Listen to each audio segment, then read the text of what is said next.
We're back to the Neil Haley Show on the Total Celebrity segment. And oh my gosh, my guest today, I love working with America's Got Talent. Thank you, AGT. It's great to have these fantastic contestants as they move all the way on to maybe winning. But this guest, it was very interesting.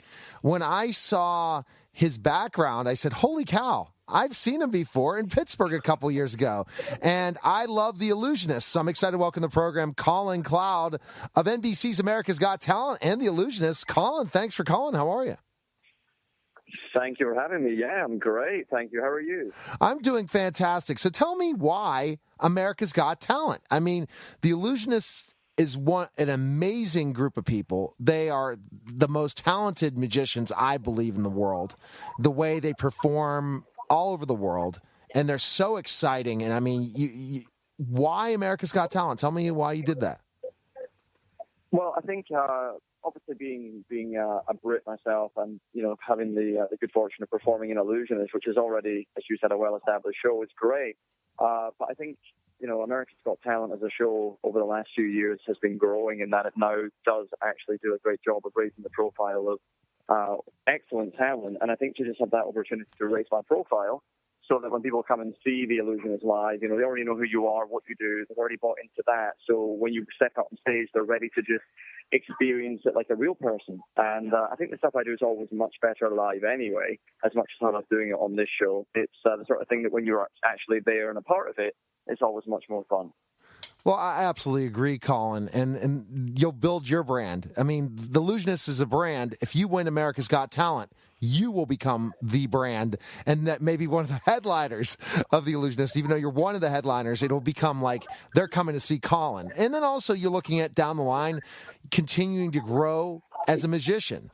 So that's a key component, and I love performing here in America. American audiences are always great fun. So I think, the fact that they know who I am and what I do, it just, it all works together perfectly. Well, absolutely. So tell us this journey, going to America's Got Talent, going through the process, and going with the judges, because you're not used to being judged, right? You're getting judged by your peers with The Illusionists, the fans, and then your fellow magicians, but putting yourself on that stage, especially live at times, with those tough judges, how did you handle all that? Yeah, I mean, I think performing live is what I've always done, so I'm used to that pressure aspect of it. When you're then aware 15 million people are watching you live as well, that adds, more excitement. But I've always felt the more people who are watching, the more actually I enjoy doing it. Obviously, the judges in the last few years have seen, a multitude of different talents, and the bar now is at an all-time high, especially this year in the competition with so many amazing people with amazing backgrounds, histories, stories. It's a tough year to be in the competition, but ultimately, I love getting on that stage and sharing with America exactly what it is I do, because now I'm the only magician, performer type person left in the competition. That in itself is quite daunting, given that this time last year there were many more. So it's, that's got pressure added to it as well. But the judges have been enjoying what I'm doing, as have the Americans. And, I'm excited to see what they think of tonight's performance. You're carrying the banner, Colin. That's the key thing. You're carrying the banner for magicians right now, and I'm an Illusionist fan. So there you go. So there goes two things. You definitely turned me to that with the amazing talent that you work with every day. So what can you tell us? I'm sure the preparation for tonight, how exciting it is for this performance. You've been preparing big time, haven't you, for it? To wow the judges. Because the show is in Hollywood, I'm very closely connected with the Hollywood Magic Castle, which is the sort of home for magic, I would say, around the world. And I spoke to them last week, and they very kindly allowed me to be a surprise guest in their main show this week, testing some of the material that I'm going to be doing tonight. So, the stuff I do, I can't really, singers can practice singing, dancers can, stand in front of a mirror and spend hours refining that. But with what I do, because it relies on people and engaging people, the only way I could rehearse was actually to get out there and do this with real people. Otherwise, it would be leaving it all to the evening of the show. So all week I've been in there testing, refining, tweaking, and obviously on the show you only get a certain amount of time of the stuff I do. With it being slightly more cerebral, sometimes it takes slightly longer. So that in itself has been quite a challenge, to cut it down to the the allotted time slot to make sure that it still makes sense, that it's concise, focused, but doesn't lose any of the entertainment. So, yeah, a good solid challenge. But thankfully, I have that resource of the Magic Castle there to go and actually practice. That's great for you, for sure, and some of the other contestants might not have that. And about going live in this process, that's daunting, because I think this is new to America's Got Talent, going in live instead of taping it, and then people kind of say, oh, we know what happened, or something gets leaked. Nothing's leaked. It's tonight. It's big time, and all the it's 100% live. Yeah, I mean, we're currently all in our dressing rooms at the moment, getting prepared, doing all of that hair and makeup stuff that needs to happen, and then we start. We do the dress rehearsal, but the judges are nowhere near the stage at that point. The dress rehearsal is literally for the camera guys to see where we're going to be standing, what we're going to be doing, so they get a feel for it to make sure they capture all the key moments tonight when the judges and the audience are in. So it's basically standing in an empty theatre with the the crew rather, and we go through it, and then that's pretty much it. We wait until tonight, 6 p.m. LA time, so that's 8 p.m. Eastern time, and it really is live. So at that point, anything could happen. So kind of take the journey of who's left, Colin. Not the names, but the number of contestants left, because some people, have watched America's Got Talent. The summer gets to you, right? We're now finally in the fall, and people want to catch you. This is a semi-final, the last semi-final. So essentially 5 acts have already now made it to the live final. And tonight, of the 12 acts performing, 5 will go through. So this is the toughest part of the competition. So tonight, I'm the only act in the show who is speaking and doing any sort of, I'm doing the mind reading stuff, magic stuff, whatever you want to call it. But the other acts are all singers and dancers this evening, but they are singers and dancers, at the height of their talent. So it is tough competition. Already making it through, there's a comedian. There's a girl called Sarah who does an act with dogs that I'm sure you've seen. Yes. Chase, the singer-songwriter, he's through. Darcy, the ventriloquist, all already through, and Evie Claire as well, the young singer who is phenomenal. So those 5 are through to the final, and then tonight the final 5 will get picked, and that will be the 10 that are in the live show. Live final next Tuesday. Do you think there's a lot of camaraderie with the contestants, especially because you've spent so much time together? This is the first time ever they've kind of put this group and made it a huge field. It's almost like more than March Madness, where there's so many cut downs. Before it was like less, and now, but you're getting to know these contestants. You're seeing them all the time go through, and you're cheering for them because not everyone's going to be eliminated. Do you feel a lot of friendships have developed through this process you've gone through? Oh, very much so. I mean, there are a few big groups, like the dance groups are bigger, so they obviously know each other already. But then when you're a solo act, so myself, Sarah, Chase, I'd say have gotten pretty close through this process. A lot of the acts are, 8 years old, so then you'll see them in passing, but you get to know the parents really well, and the kids are always playing, so it is good fun. And but backstage, everyone's really positive, and the fact that really every act, as much as I'm saying the singers and dancers, every act is so unique and so different that as much as it is a competition show, you can't really compete against people who do something drastically different to what you do. So as much as we know that is the point of the show, it's like, well, it's now up to America to decide whether or not they love what you do, and it's really over to them. So as much as we all want to do well, and we're all very supportive of each other, I think that you kind of forget at times that it's a competition because, we all get along perfectly. All right, well, fantastic. And that's what I love about America's Got Talent, the stories and all the major things. People need to tune in tonight. You were saying 6 p.m. In LA, so it'll be 9 p.m. Eastern. The live show, oh, wow. America's Got Talent. That's Pittsburgh's 3 hours. Everyone tune in. We're going to be. Everyone needs to check it out. Let's cheer for Colin, and especially if you're an illusionist fan, let's see him move on to the finals. And where's the best place we can find information on you, Colin? Where can we check you out? Oh, if you type in Colin Cloud on any internet search engine, I am sure you'll get the first thing on my website, and you can find out all about me and what I do with clips and stuff of what I've been up to on there. So just type in colincloud.com and you'll find everything. Well, it's amazing to get to talk to you. It's like almost like the Super Bowl in the locker room the night of the show. I appreciate you taking the time to come on the show. Best of luck. We'll be rooting for you, and let's see you bring home the win. All right, take care. Take care, Neil. Thank you.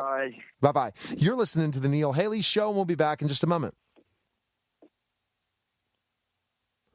We're back to the Neil Haley Show on the Total Celebrity segment, and I'm so excited to welcome the program Chris Hansen from Crime Watch Daily. Chris, thanks for calling. How are you? I'm good. How are you guys? Thanks for having me. I'm doing fantastic. Chris, did you ever think when you became an investigative journalist, you would be able to help so many people? I really commend you for some of the stuff you've done with child predators and your other investigative journalism. When you first started in this, did you think that you could make such a difference? Well, when I first started, I just hoped that I'd get to, work at Channel 7 Action News in Detroit, and that'd be the pinnacle of my career, which is a fine place to work, and I'd be happy doing it. But no, I had a lot of lucky breaks and been able to get to this point, and I think Crime Watch Daily is a perfect show for me. It's tailor-made for me. We get to go out and do all kinds of different investigations, explore crimes, get in the mind of criminals, and hear the voice of victims. And I think by doing that, we can prevent a lot of other people from becoming victims, whether it's of child predators or killers or con men or whatever's going on. And being on an hour a day, 5 days a week allows us the opportunity to have a really long leash to get into some of these cases. And you're right. When you think about getting in the mind of a criminal, it's so important to understand those things, especially yourself and the show, but also your viewers, because you never know what that criminal's thinking. So you always have to be on the lookout for those situations where people are going to really take advantage of you. Exactly. And so, we have a great team here. And, beyond in 208 markets across the country, we have 208 newsrooms which are feeding us information and supporting us. So it's like having our own news network in some ways, but also, having people like Elizabeth Smart as a special correspondent on the show. And, there's a case coming up, that of Daisy Coleman, a young woman who was sexually assaulted, claims to have been sexually assaulted by a guy who sort of got away with it. And when she does these interviews with these people, they relate to her. She's got a level of compassion that other victims can relate to. And imagine, what she went through and how most people would have crawled up in a ball and hidden someplace or become a drug addict, And she is, an amazing human being, and folks just open up to her, and she's become a darn-fine, correspondent in her own right. That's great to have someone on board like that has gone through what she's gone through and be able to talk to people and understand and feel their pain when talking to victims. Well, exactly right. And, we do, the Hansen versus Predator segments, which, we'll have more of this season. And, we've got some new franchises, one called Badge of Honor, where we recognize cops around the country who've gone above and beyond the call of duty. And in our first episode, we will take a look at the case of two New York City police officers who were on duty in Times Square. And the height of activity, people coming out of theaters, people going into restaurants and bars, people just milling about. And that guy drives up and throws into their police van. And we actually have the surveillance video of this. What appears to be a bomb. Lights are flashing, it's ticking, and the guys could have ditched the van and run away. They could have done a lot of things. But what they did was booted it and got it away, the van away from the population center. And they thought they would die within a matter of seconds, but they were going to do the best they could to get this bomb, what they thought was a bomb, out of Times Square. And when you take a look at that and you explore the relationship between the two cops, a sergeant who grew up in Afghanistan, whose experience with cops there growing up was involved in corruption, and his vow to become a New York City cop and because he was going to do it the right way. And he's in a van with, a 25, 26-year-old kid from Long Island. I mean, it's fascinating stuff. And we have the time to explore that. And no one else is doing that right now, by the way. And and what do you say has been the success of the show? Is that fact of really investigating these things and not being afraid to touch certain topics that sometimes the mainstream media won't want to cover, right? In certain ways, it sounds like, Chris, and the goal of yours. Well, we're devoted. Yeah, right. We're devoted to crime and law enforcement, and so we can take on these cases, and we also have an hour a day to focus on one topic should we choose to do so.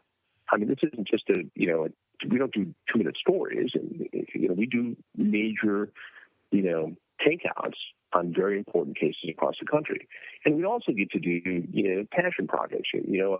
Last season I wanted to dig into the the heroin epidemic across the country, and we did that and devoted an entire hour to it, and not just busting heroin dealers or talking to addicts, but to take a look at what it takes to run a successful recovery operation.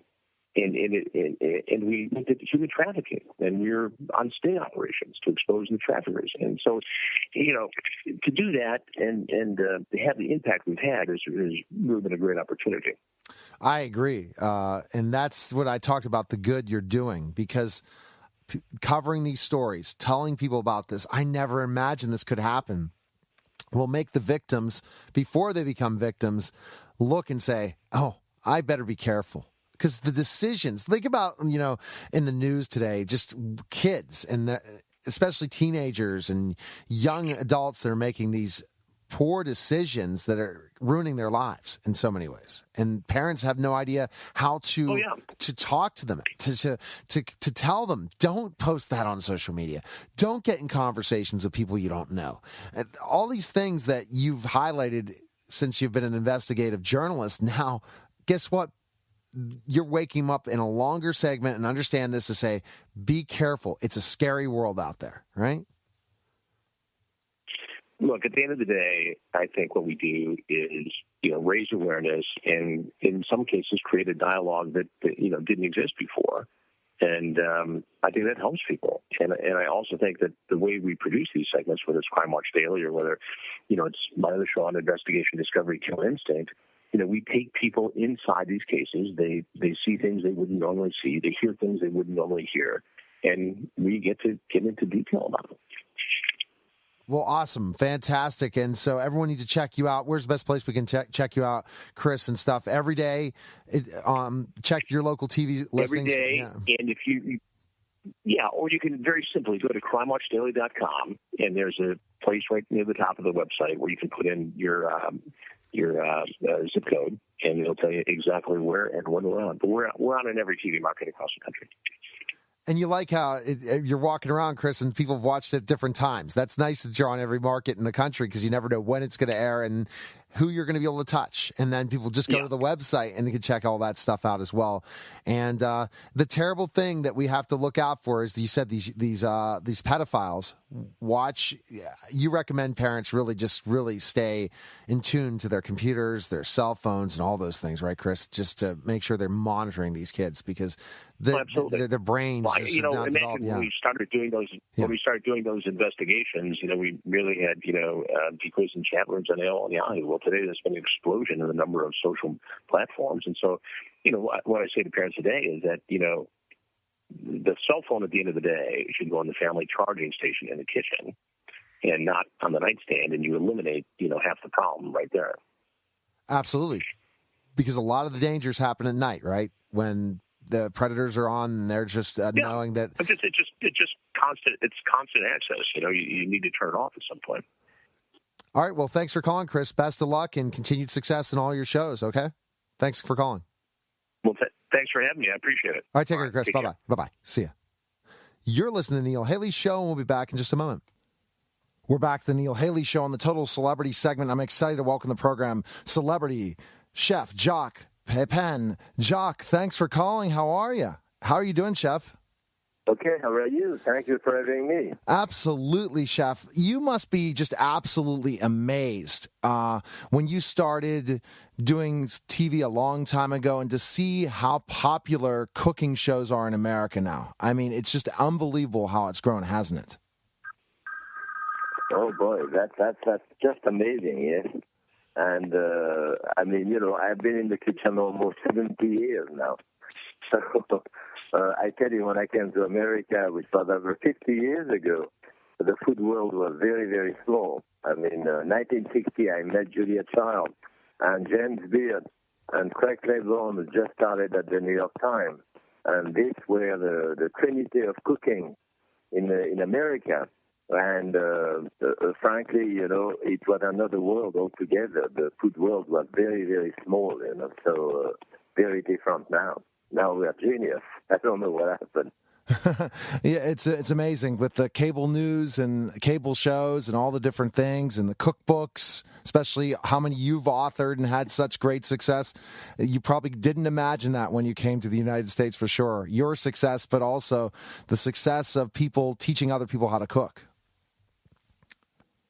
Yeah, the whole thing changed. I mean, it used to be that a good mother wanted her child to marry a lawyer or an architect or a doctor, certainly not a cook, But we were very, very low on the social scale. But all of that has changed now, so I'm very lucky. So this book is exciting for you in Grandfather's Lessons because, again, you get to work with your granddaughter. So tell us, specifically how excited you are about Grandfather's Lessons, and it's coming out now. So tell us about the book. Well, I have 30 books, and I did 13 series of 26 shows with KQED, the PBS station in San Francisco, and I did several series with my daughter, Claudine, when she was still in college, and so kind of a tradition in our family. So now I decided to do it with my granddaughter, who is 13 years old, and to have a means of communicating with her. I mean, how do you speak with a teenage now? It's a different world, So, but at least in the kitchen and cooking together, I take her to the garden, show her the different herbs and vegetables. We went foraging together. We go pick up eggs just behind the chicken. So, it's a way of, as I say, of being together, of communicating. And when you speak, then you speak about other things, about school and so forth. So it's not only cooking together, but it's certainly eating together, spending time around the table and talking too. And I even show her there how to set up the table properly, how to behave properly at the table. So we had fun doing it together. And that's got to be great. I mean, to work with your granddaughter, teach her those lessons. Now, did she understand cooking when you started working with her at first? Or was it really a teaching process? You said especially communicating with this generation compared to your daughter's generation. Was it different in certain ways? Give us some a little bit of how you kind of communicate with her to teach her your expertise and stuff. Well, you have to realize that my daughter does a lot of cooking too, and then her father happened to be a chef as well. So the whole family. So since she was a kid, she was involved in cooking one way or the other. I remember one time she was 2 years old. At that point they live in Colorado Springs, and I was there, and I took her out for breakfast in a little restaurant. And I said, "What do you want?" So she wanted some blueberry with pancake, whatever. And I said, "Oh, you like blueberry?" She said, "Yeah, they have a lot of antioxidants." I said, "A lot of what?" I mean, she's 2 years old. So, yes, she was. So she's been involved in the kitchen as well to a certain extent, But it's different cooking with me because we have fun together. For sure. So tell us some of the recipes and things that we should expect with your granddaughter and grandfather's lessons. What should we expect? Well, there is about 80 recipes in the book, but there is about close to 40 of them. Under the recipe, you see a sign. If you want to know how to do it, go to What's Your Laptop and so forth. So we did about 40 tapes of those recipes demonstrating how to do it. So that's fun too, for doing a little cake or a certain way of doing a fish. Because, I mean, some are fun recipe, but some of them are pretty serious. I mean, I'm not looking down.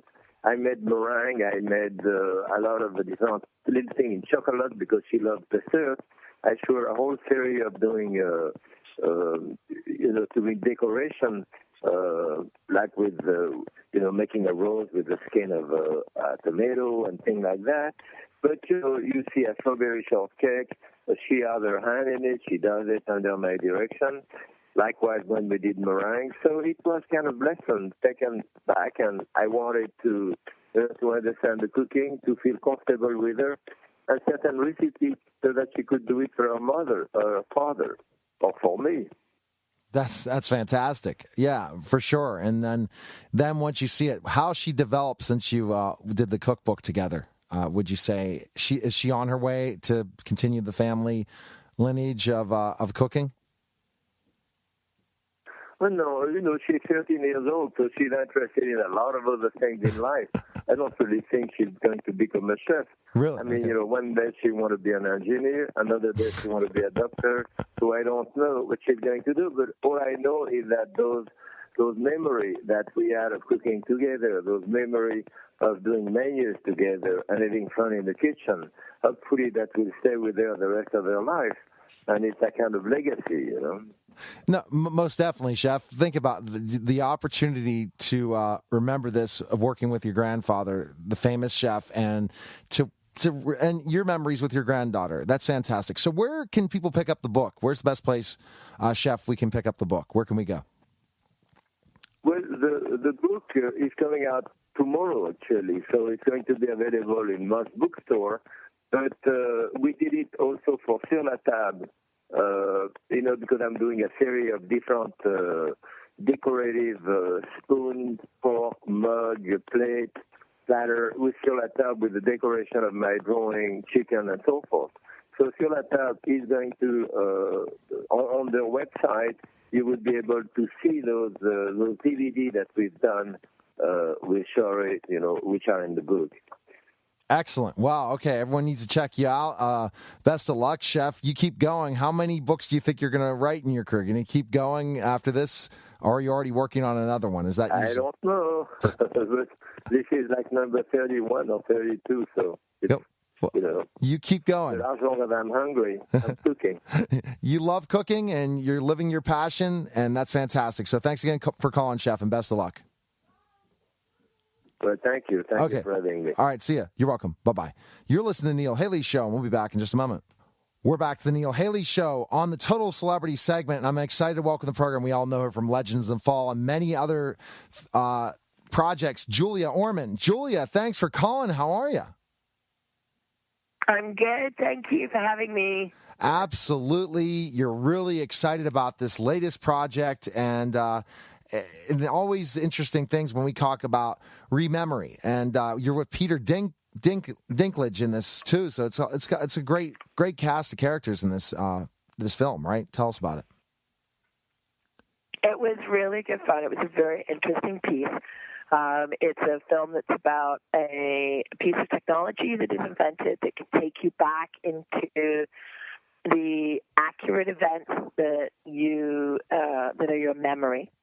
The inventor of the machine dies mysteriously, and Peter's character helps my character, who's the widow, work out what has happened.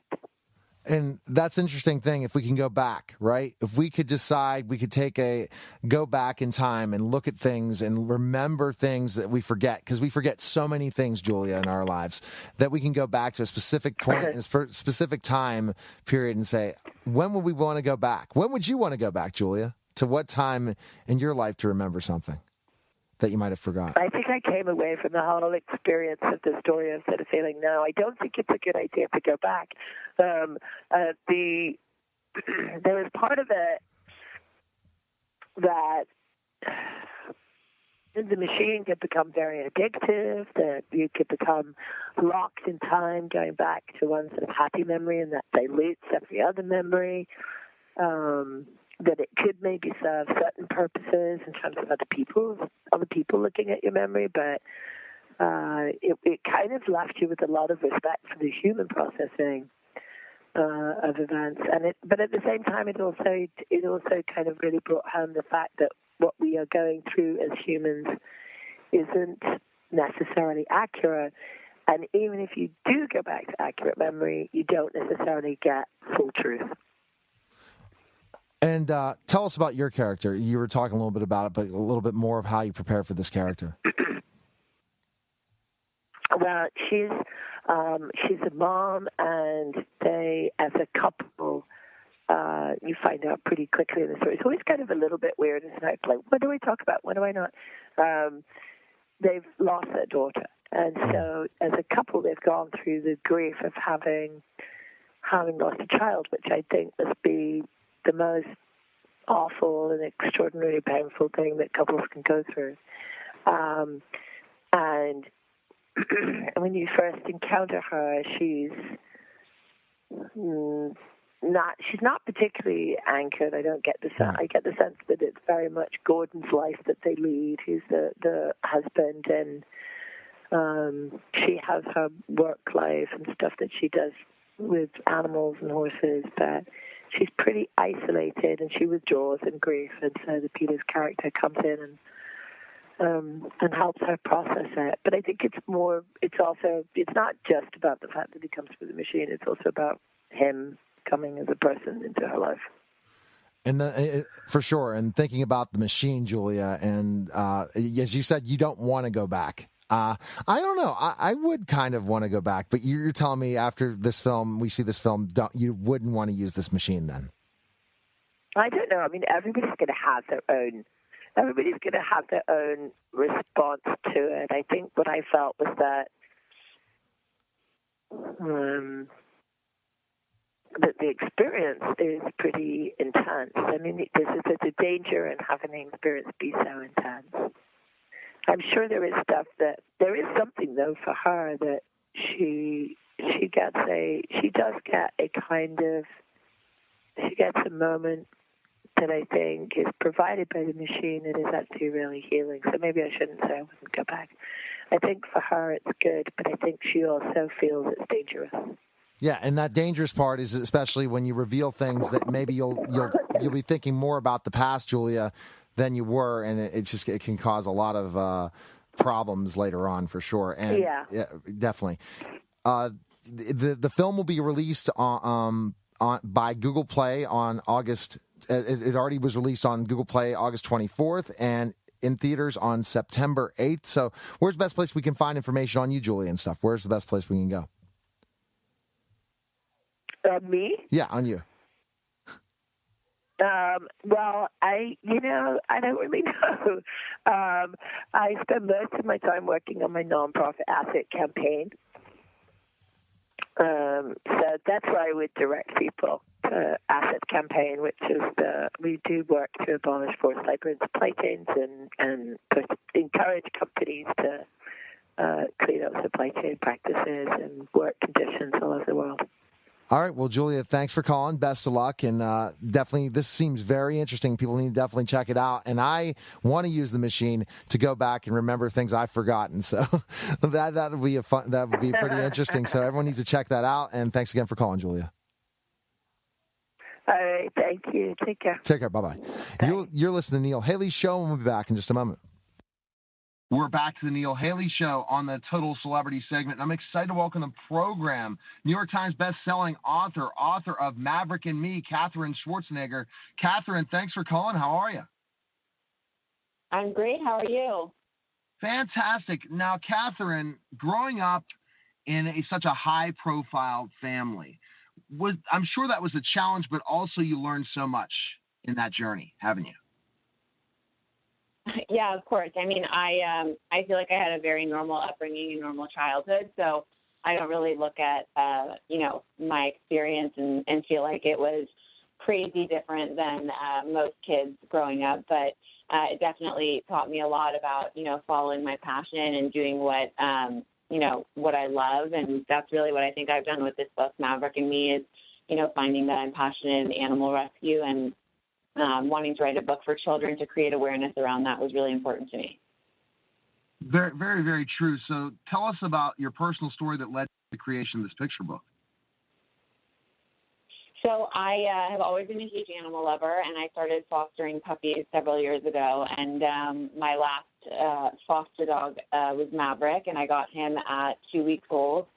And I saw the way kids reacted to him and the fact that you could get a dog that came with a story like his. He was found under a freeway, and little kids thought that was so cool that you could get a dog that came from under a freeway. So I wanted to just teach kids all about the option of animal rescue and dog adoption. So when the time comes for them to get their first dog, they might tell their parents to take them to a shelter instead of a pet store. See, that's great, because what I see, Catherine, is that going to these places and rescuing these dogs, what would happen to them if you didn't go, if people don't go and adopt? It's sad stories for sure.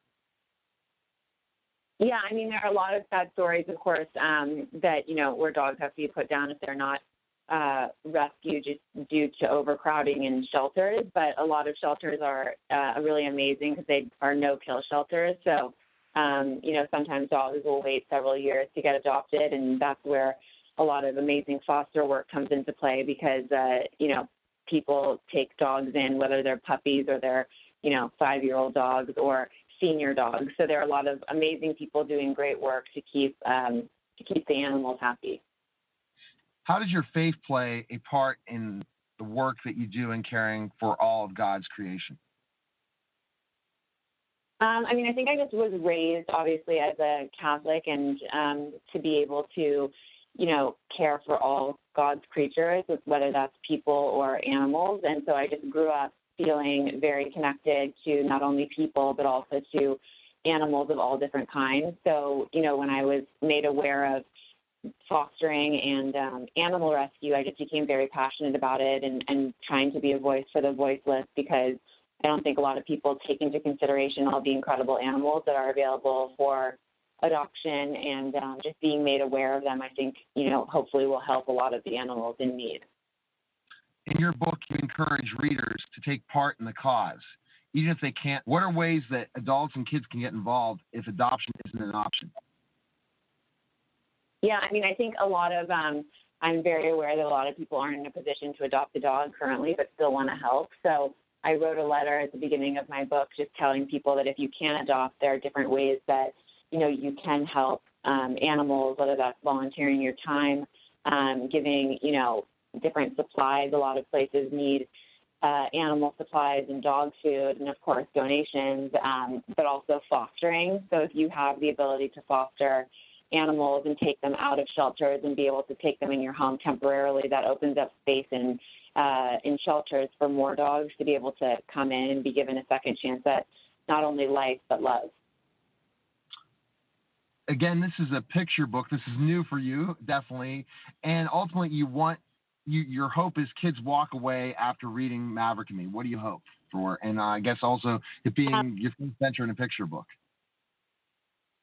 Yeah, this is my third book, my first children's book that's, a picture book. So it's a different experience, but a really awesome one so far. So my overall goal with this book is to have, kids read the book and get really excited about animal rescue and dog adoption, and, to be able to go and tell their friends, and hopefully, when they decide to get a pet next, that they choose to, go to a shelter or be able to rescue a dog or a cat, whatever animal it is, and just, again, spread awareness about the issue. How excited are you to go and read the book to children at different places all over the country and stuff? Is that exciting for you to do this? Yeah, it's definitely exciting for me to be able to, read something to kids that I've worked really hard on and that I'm, again, really passionate about. So that's really exciting for me. And I've always not only loved animals, but loved children. And so for me, it's a great combination of, things that I love and things that I'm passionate about. So I'm excited. Where's the best place we can purchase the book and learn more about you, Catherine? Where's the best place we can go? So on Tuesday, my book officially came out, so it's in bookstores everywhere now. You can also order it online on Amazon.com and BarnesandNoble.com. All right, excellent. And can we follow you on social media places too as well, Catherine? Yes, you can. You can follow me on, I have Instagram, Twitter, all of the different forms of social media I am up to speed on. All right. Well, thanks again for calling, Catherine. Best of luck with the book, and you have a passion for animals, and keep bringing that message out to the world. So thanks again for calling. Thank you. Take care, Catherine. See ya. All right. Bye-bye. You're listening to Neil. You will now be disconnected. We'll be back in just a moment. We're back to the Neil Haley Show. On the Total Celebrity segment, I'm excited to welcome the program from E! News correspondent Ken Baker, author of The Ken Commandments, My Search for God in Hollywood. Ken, thanks for calling. How are you? Hey, thanks for having me. I'm doing great. You know what, Ken, let's kind of go right into this, the gist of things first about how you became a journalist. You said you've been covering celebrity stuff for about 20 years. How did it start for you, Ken?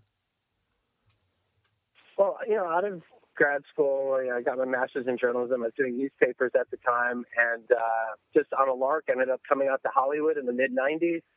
Got a gig at People magazine as a correspondent, and that sort of set my career off into a trajectory as an entertainment celebrity journalist. After a stop at Us Weekly, I then been at E! News for about 11 years, and it's been a pretty awesome experience. Obviously, there's never a dull moment, and managed to write a few books along the way and stitch together a career. It's very interesting, Ken, when you talk about a journalist and the experiences. I feel when I always interview celebrities, I learn so much, or anyone I get to interview. It's a great gig to get to talk to people because you learn so much about them.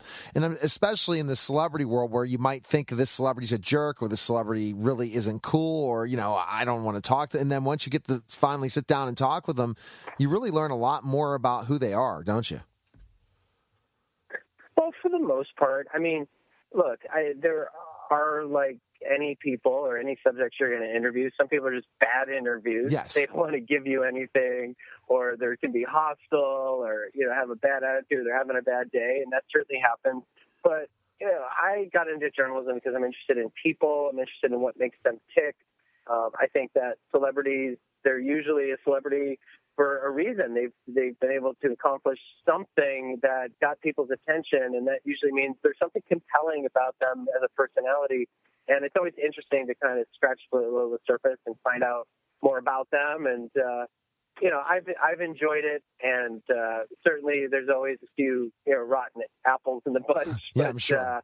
For the most part, it has been a good experience, I have to say. And then think about it, Ken, when I kind of was talking about, think about the specific thing. Even if they're a jerk, you learn something new every time you talk to someone. And that really kind of changes your life in so many ways in a repertoire to say, oh my gosh, I never would have thought of that. Or really, this really happened. It's just intriguing, I think, when I get to talk to people. Yeah, and when I went on this, spiritual journey here in Hollywood, and look, I've been doing this for 20 years, I have to admit, I hadn't really been participating in what I would call spiritual pursuits in Hollywood. I was participating in secular pursuits, going to parties, going to events, going to work, being on TV every day, pretty much just into your run-of-the-mill kind of Hollywood experience that we sort of know as Hollywood. And, I really, now, after working on the 10 Commandments and writing this book and everything, I really feel as though my perspective of celebrity has changed a lot.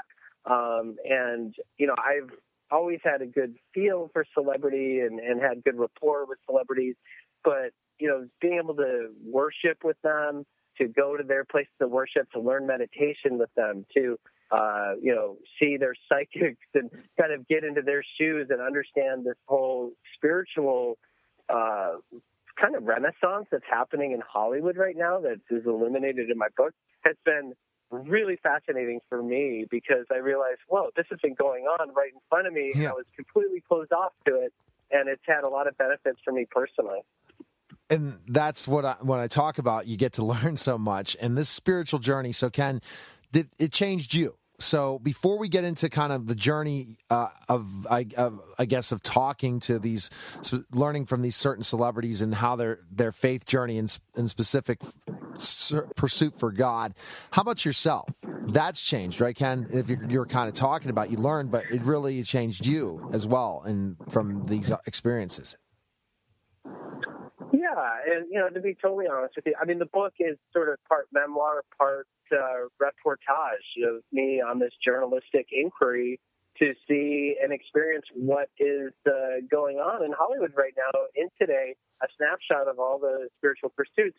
But at the core of it was my desire to, 20 years into a career in Hollywood, to see if I could use Hollywood as my laboratory, my spiritual laboratory, to figure out what I believed, and if I could find some sense of spiritual belief, the foundation, because even though I was raised Catholic and I always had sort of a sense of God and I had right and wrong, and I had that background as a kid growing up in Buffalo, New York, I couldn't remember the last time I had prayed. Wow. And then I had a friend of mine who, and I tell the story in the book, Lamar Odom was in the hospital. Oh yeah, and he had gotten into a coma. You might remember. Yeah, I remember that. Yes. And the story that I tell in the Ten Commandments is like, I was talking to a Kardashian family member, and I said, "Look, is there anything I can do? I feel like I want to help out." And I was in Vegas covering this, and oh wow, I literally meant, "I'll go and get sandwiches. I'll get you my coffee. Okay. What can I do?"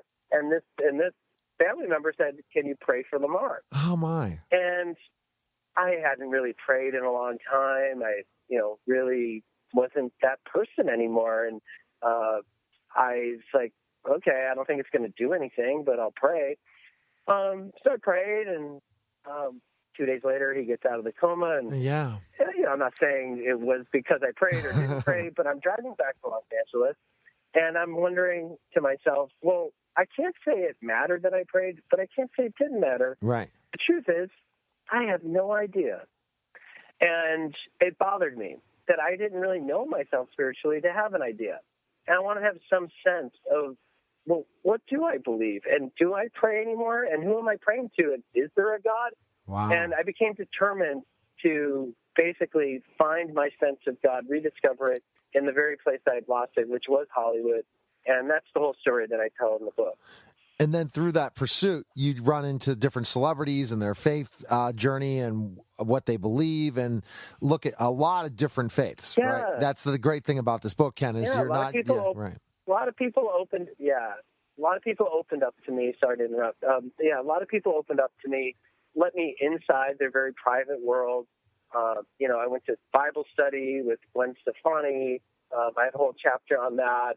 I went to Scientology. I felt obligated to check it out because, here's the thing. I just decided that I couldn't have a closed mind.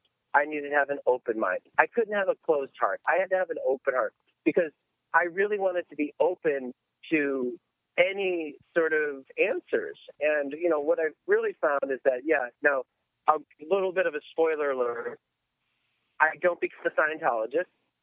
But the chapter is a very interesting one, and at least after spending some time at the Scientology Center, I can give my own informed opinion from my own experience. And that was the whole idea, is that I really wanted to give things a fair shake that I had been closed off to. And some really beautiful things happen when you open yourself up and you just have, you want to come at things just from wanting to find truth.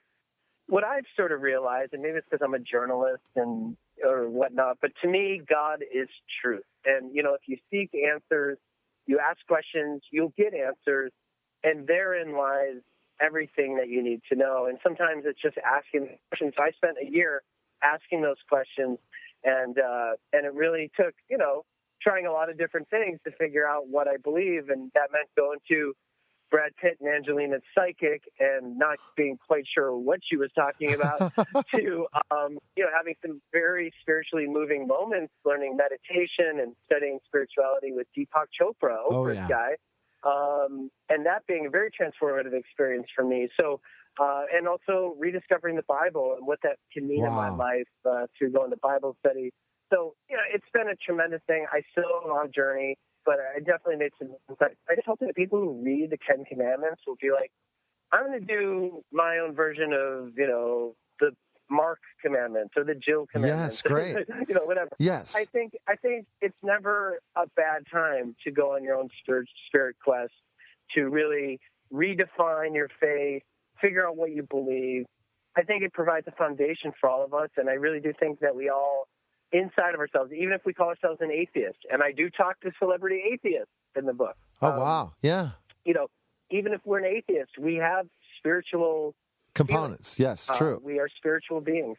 And I really encourage everyone to go on their own search for God. And I was very lucky to be able to do it in this book and to share it with people. And I happen to live in Hollywood, so that's where I did it. But if you live in Pittsburgh, or you live in Ashtabula, or you live in Buffalo, it doesn't matter. You can still find your own truth and seek it out. Yes, yeah. So the Ken Commandments is available in all finer bookstores. Ken, where's the best place we can find information on you as well? It's available on Amazon and all those places, but where's the best place we can find you?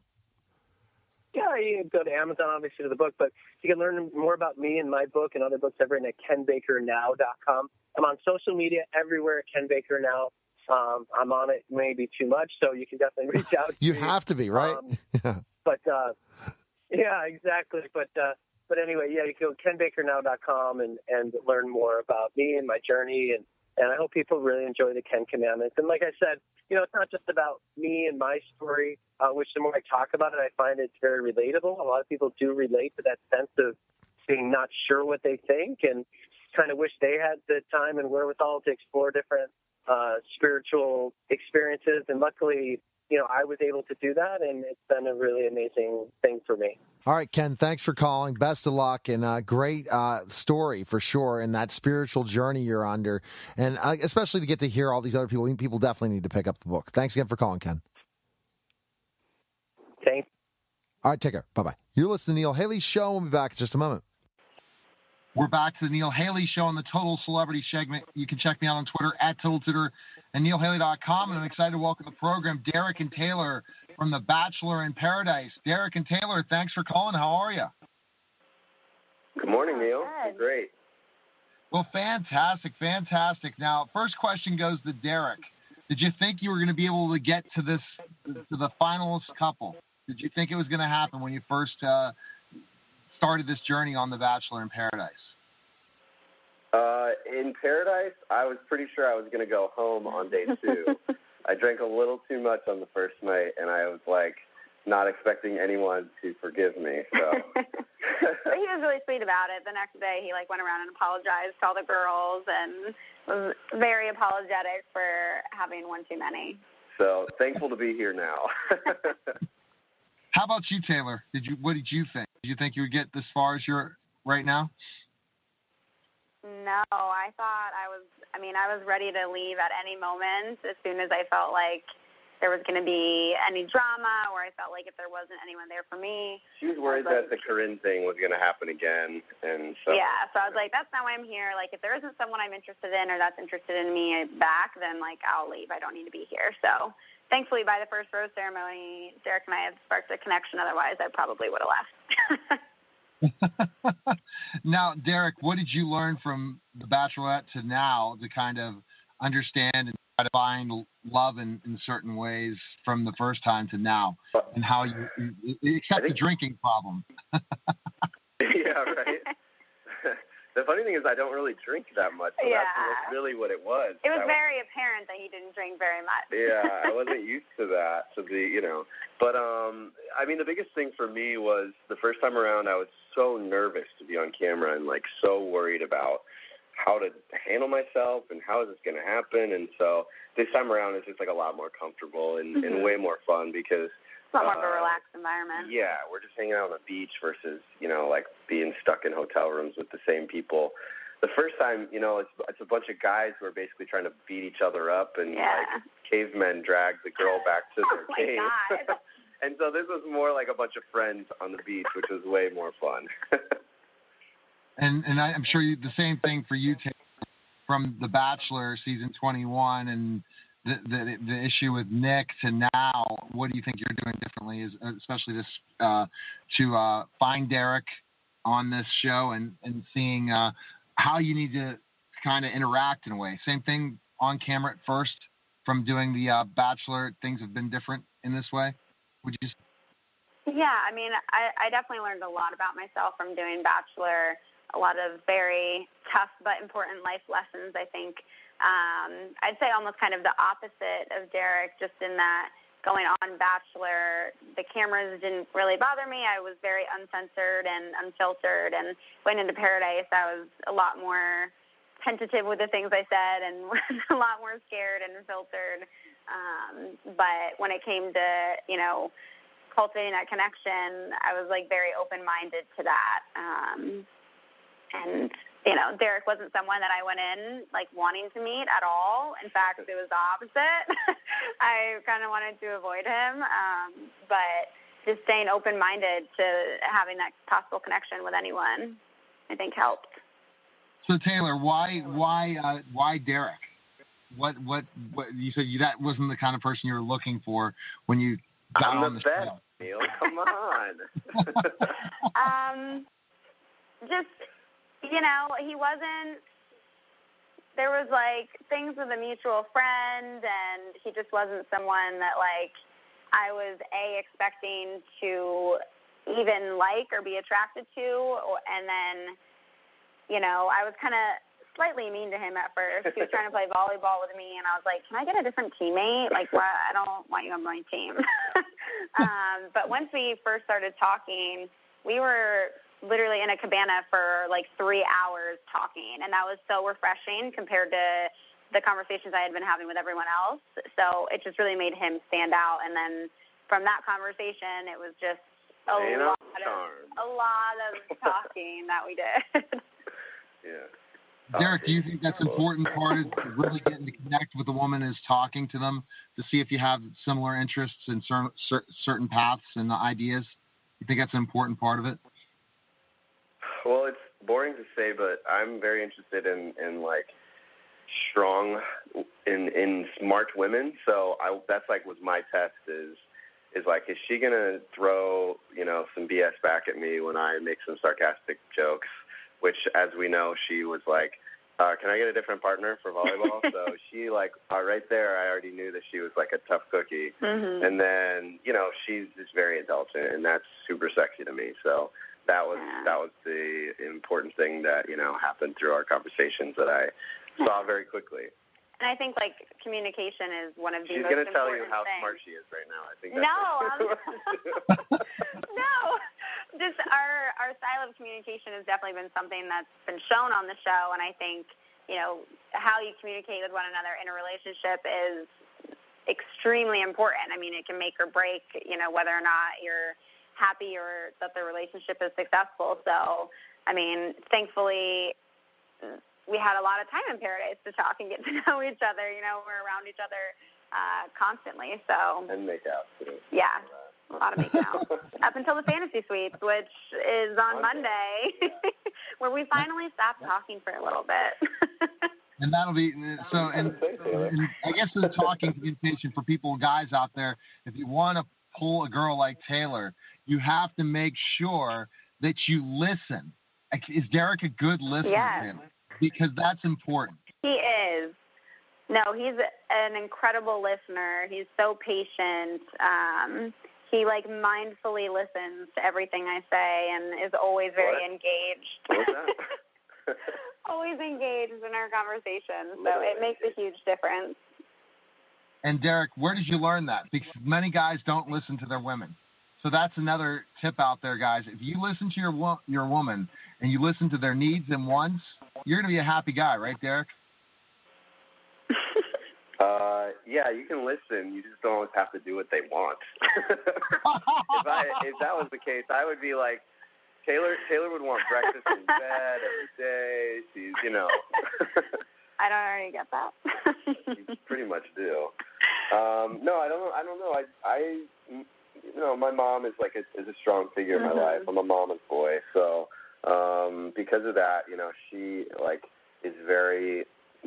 Communication is very important to her, and I think part of that comes from she was a teacher, and one of her best teacher friends always used to say, communication is the key to healthy relationships. There's your little health teacher. It is. be a little health teacher. I agree. And so that's like always been in my head. Yeah.